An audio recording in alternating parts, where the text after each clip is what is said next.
हवामान अभ्यासक मुक्काम पोस्ट गुगळी धामणगाव तालुका शिरूर जिल्हा परभणी शेतकऱ्याला सांगू इच्छितो तातडीचा मेसेज म्हणतो राज्यामध्ये 7 मे पासून ते 11 मे दरम्यान वादळी वाऱ्यासह विजेसह काही ठिकाणी गारपिटीसह पाऊस येणार आहे, अवकाळी पाऊस पडणार आहे, रानातून पाणी बाहेर निघणार असा पाऊस येणार आहे म्हणून हा अंदाज लक्षात येतो।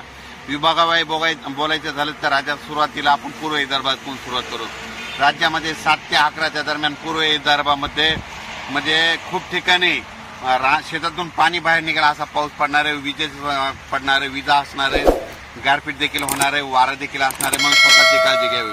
त्याच्यानंतर पश्चिम विदर्भात देखील सर्व शेतकऱ्यांना सांगू इच्छितो 7 ते 11 मे त्या दरम्यान तुम्ही तुमच्या हळद असेल, कांदा असेल काढून झाकून ठेवा, कारण की 7 ते 11 दरम्यान जोरदार पाऊस पडणार आहे, ओढे नाले वाहतील असा पाऊस येणार आहे म्हणून हा अंदाज आहे। त्याच्यानंतर मराठवाड्याकडे वळू।